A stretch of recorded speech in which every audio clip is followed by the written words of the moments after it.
ក្រមនាវាផ្ទុះយន្តហោះរបស់សហរដ្ឋអាមេរិកទៅដល់តំបន់មជ្ឈមពី2ថ្ងៃទៀតខណៈអ៊ីស្រាអែលជំលះយន្តហោះស៊ីវិលត្រៀមខ្លួនសម្រាប់ការផ្ទុះសង្គ្រាមជាមួយអ៊ីរ៉ង់សារព័ត៌មាន Reuters និង Arab News ចុះផ្សាយនៅថ្ងៃទី23មករាឆ្នាំ2026នេះថានាវាផ្ទុះយន្តហោះសហរដ្ឋអាមេរិកមួយគ្រឿងរួមទាំងគ្រឿងសឹកសង្គ្រាមអាមេរិកជាច្រើនផ្សេងទៀតនឹងទៅដល់តំបន់មជ្ឈមពីក្នុងរយៈពេលប៉ុន្មានថ្ងៃខាងមុខនេះបើតាមក្រុមមន្ត្រីអាមេរិកពីររូបដែលបាននិយាយកាលពីថ្ងៃប្រហ័សបាទទោះបីជាក្រុមនាវាផ្ទុះយន្តហោះនិងនាវាប៊ីខេទៅដល់មាត់ទ្វីបផ្ទះអ៊ីរ៉ង់ក៏ដោយប៉ុន្តែលោកត្រាំសង្ឃឹមថានឹងជិះពីជម្រើសយោធាថ្មីនេះបាននាវាចម្បាំងអាមេរិករួមទាំងនាវាផ្ទុះយន្តហោះ USS Abraham Lincoln នាវាប៊ីខេជាច្រើនផ្សេងទៀតនិងយន្តហោះចម្បាំងបានចាប់ផ្ដើមធ្វើដំណើរចេញពីតំបន់អាស៊ីប៉ាស៊ីហ្វិកកាលពីសប្តាហ៍មុនហើយនឹងទៅដល់តំបន់មជ្ឈមពីស្អែកខាងស្អែកនេះហើយខណៈដែលភាពតានតឹងរវាងអ៊ីរ៉ង់និងសហរដ្ឋអាមេរិកបានកើនឡើងយ៉ាងខ្លាំងបន្ទាប់ពីការបង្ក្រាបយ៉ាងធ្ងន់ធ្ងរលើក្រុមបាតកោនៅទូទាំងប្រទេសអ៊ីរ៉ង់ថ្មីនេះ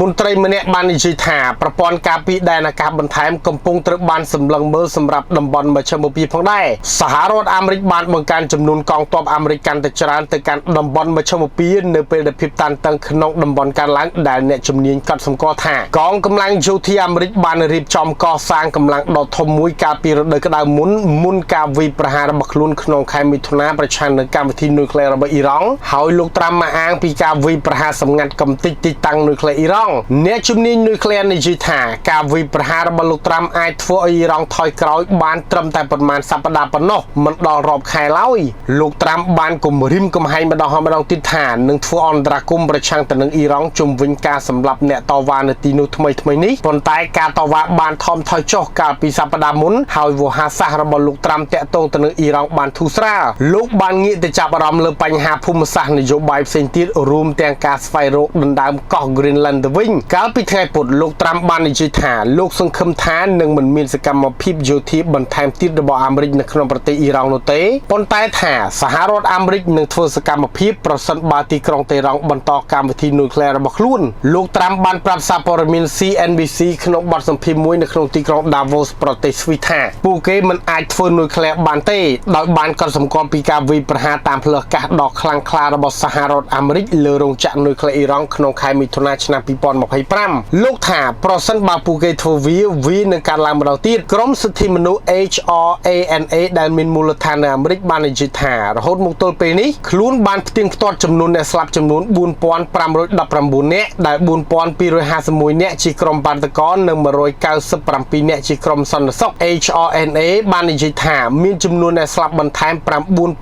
9049នាក់ដែលកំពុងស្ថិតក្រោមការត្រួតពិនិត្យមន្ត្រីអ៊ីរ៉ង់ម្នាក់បានប្រាប់សារព័ត៌មាន Reuters ថាចំនួនអ្នកស្លាប់ដែលបានបញ្ជាក់រហូតដល់ថ្ងៃអាទិត្យគឺច្រើនលើស5000នាក់រួមទាំងសមាជិកកងកម្លាំងសន្តិសុខចំនួន500នាក់អ្វីដែលជារឿងគួរឲ្យកត់សម្គាល់លោកត្រាំបានរំកិលនាវាផ្ទុះយន្តហោះនិងនាវាចម្បាំងរាប់សិបគ្រឿងទៅកាន់តំបន់សមុទ្រការ៉ាប៊ីនហើយស្ថានភាពបានស្ងប់ស្ងាត់មិនយូរប៉ុន្មានលោកត្រាំបានបើកប្រតិបត្តិការវាយប្រហារចូលចាប់លោកម៉ាដូរ៉ូតែម្ដងបើទោះបីជាលោកត្រាំបានប្រកាសថាស្ថានភាពបន្តឡើងកម្ដៅខ្លាំងជាមួយអ៊ីរ៉ង់ពិតមែនប៉ុន្តែអ៊ីស្រាអែលកំពុងរៀបចំជំលះយន្តហោះស៊ីវិលចេញពីប្រទេសរបស់ខ្លួនក្នុងករណីមានសង្គ្រាមជាមួយអ៊ីរ៉ង់នេះបើយោងតាមការអធិប្បាយរបស់រដ្ឋមន្ត្រីក្រសួងដឹកជញ្ជូនរបស់ខ្លួនដែលរំពឹងថានឹងមានការប្រជុំមុខដាក់គ្នាកាន់តែទូលំទូលាយដែលនឹងកើតឡើងរដ្ឋមន្ត្រីក្រសួងដឹកជញ្ជូនលោកស្រី Miri Regev បានអាងថាការរៀបចំកំពុងដំណើរការដើម្បីផ្លាស់ប្ដូរទីតាំងយន្តហោះអ៊ីស្រាអែលទៅក្រៅប្រទេសប្រសិនបើការប្រយុទ្ធគ្នាផ្ទុះឡើង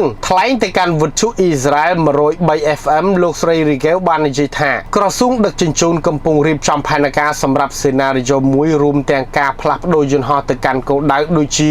ឡានាការអាថែននៅប្រទេសថៃការជំលះយន្តហោះរបស់អ៊ីស្រាអែលបែបនេះជាសញ្ញាផ្ទុះសង្គ្រាមដែលអាចនឹងកើតឡើងត្បិតមុនសង្គ្រាមរយៈពេល12ថ្ងៃរវាងអ៊ីស្រាអែលនិងអ៊ីរ៉ង់អ៊ីស្រាអែលបានធ្វើការជំលះយន្តហោះចេញពីប្រទេសដូចគ្នានិងបង្ខំបិទអាកាសយានដ្ឋាន Ben Gurion មន្ត្រីជាន់ខ្ពស់ម្នាក់នៅក្នុងក្រុមហ៊ុនអាកាសចរអ៊ីស្រាអែលបានប្រាប់សារព័ត៌មាន Jerusalem Post ថាទោះបីជាមិនទាន់មានការជំលះចេញក៏ដោយក្រុមហ៊ុនអាកាសចរអ៊ីស្រាអែលបានបញ្ជូនមេរៀនពីចំនួនមុនទៅក្នុងផែនការបន្ទាន់របស់ពួកគេរួចរាល់ហើយលោកត្រាំបញ្ជាក់ថាអាវុធសម្លេងសម្ងាត់របស់សហរដ្ឋអាមេរិកគឺមានពិតបន្ទាប់ពីបានធ្វើឲ្យកងអង្គរៈរបស់ម៉ាដូរ៉ូក្អួតឈាមសារព័ត៌មានរបស់ចក្រភពអង់គ្លេស The Sun បានចុះផ្សាយនៅថ្ងៃទី23មករានេះថា លោកប្រធានាធិបតីសហរដ្ឋអាមេរិក Donald Trump បានបញ្ជាក់ថាកងកម្លាំងពិសេសរបស់សហរដ្ឋអាមេរិកបានប្រើប្រាស់អាវុធសម្លេងសម្ងាត់ដើម្បីចាប់ខ្លួនមេដឹកនាំផ្ដាច់ការ Nicolas Maduro ប៉ុន្តែលោកនឹងមិនផ្ដល់ព័ត៌មានលម្អិតអំពីអាវុធនោះទេអាវុធសម្លេងបានធ្វើឲ្យទាហានវេណេស៊ុយឡាក្អួតឈាមដោយសាក្សីម្នាក់អះអាងថាគេមិនអាចឈរបានឡើយបន្ទាប់ពីត្រូវបំផ្ទុះដោយអាវុធនេះលោក Trump បាននិយាយនៅក្នុងបទសម្ភាសន៍មួយជាមួយសារព័ត៌មាន News Nation ថាពលរដ្ឋអាមេរិកគួរតែខ្លាចអាវុធទាំងនោះពិធីករ Kathy Paulich បានសួរលោក Trump ថាតើពលរដ្ឋគួរខ្លាចឬយ៉ាងណាលោកឆ្លើយថាមែនហើយមានតែសហរដ្ឋអាមេរិកទេដែលមានអាវុធសម្លេងដ៏មានឥទ្ធិពលទាំងនេះពាក្យចោះចាមអារាមអំពីសហរដ្ឋអាមេរិកដែលប្រើប្រាស់អាវុធសម្លេងក្នុងការចាប់ខ្លួន Maduro បានរីកដុះដាលចាប់តាំងពីលេខាធិការសារព័ត៌មានសេតាវិមានគឺលោកស្រី Caroline Leavitt បាននិយាយថាអាវុធមួយនេះបានធ្វើឲ្យកងទ័ពវេណេស៊ុយឡាក្អួតឈាមនិងហូរឈាមតាមច្រមុះយ៉ាងណាក៏ដោយលោក Trump មានភាពស្ទាក់ស្ទើរក្នុងការផ្ដល់ព័ត៌មានលម្អិតច្រើនពេកអំពីអាវុធនេះលោកបាននិយាយថាវាជាអ្វីដែលខ្ញុំចង់បានគ្មាននរណាផ្សេងមានវានោះទេប្រធានាធិបតីអាមេរិកបានបន្តអួតអំពីអាវុធសម្ងាត់ផ្សេងទៀតនៅក្នុងឃ្លាំងអាវុធរបស់លោកដោយនិយាយថាប៉ុន្តែយើងមានអាវុធដែលគ្មានអ្នកណាដឹងអំពីវាទៀតហើយខ្ញុំនិយាយថាវាប្រហែលជាល្អដែលមិននិយាយអំពីវាប៉ុន្តែយើងមានអាវុធដ៏អស្ចារ្យមួយចំនួនសារព័ត៌មាន Fox News បានស្រង់សម្ដីសាក្សីម្នាក់ពីនរណាម្នាក់នៅលើដីនៅក្នុងទីក្រុងការ៉ាកាសនៅពេលយប់ដែលសហរដ្ឋអាមេរិកវាយប្រហារដោយនិយាយថាវាមានអារម្មណ៍ដូចជាក្បាលរបស់ពួកគេកំពុងផ្ទុះពីខាងក្នុងសាក្សីរូបនោះបានរៀបរាប់លម្អិតអំពីការវាយប្រហារនេះដោយនិយាយថាពួកគេមិនដែលឃើញអាវុធអីក៏ខ្លាំងយ៉ាងនេះទេលោកអើយលោកបានសរសេរថានៅចំណុចមួយពួកគេបានបាញ់អ្វីមួយខ្ញុំមិនដឹងថាត្រូវពិពណ៌នាវាយ៉ាងម៉េចនោះទេវាដូចជារលកសម្លេងខ្លាំងភ្លាមនោះខ្ញុំមានអារម្មណ៍ថាក្បាលរបស់ខ្ញុំកំពុងផ្ទុះពីខាងក្នុងសាក្សីរូបនោះបានអះអាងថាជាអង្គរៈផ្ទាល់ខ្លួនរបស់លោក Maduro គាត់បាននិយាយបន្ទាប់ពីការវាយប្រហារថាយើងទាំងអស់គ្នាចាប់ផ្ដើមហូរឈាមចេញពីច្រមុះយើងដួលទៅលើដីមិនអាចរើបានទេ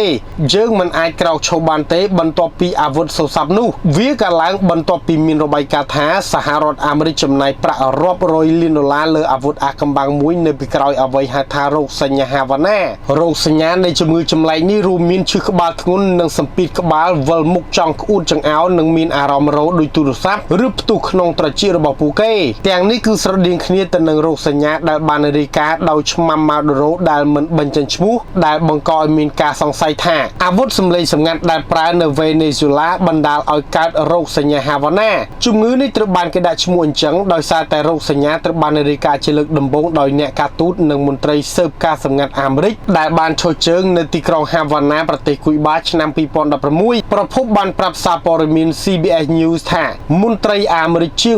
1500 នាក់ត្រូវបានរាយការណ៍ថាកំពុងជួបប្រទះរោគសញ្ញាហាវ៉ាណាចាប់តាំងពីឆ្នាំ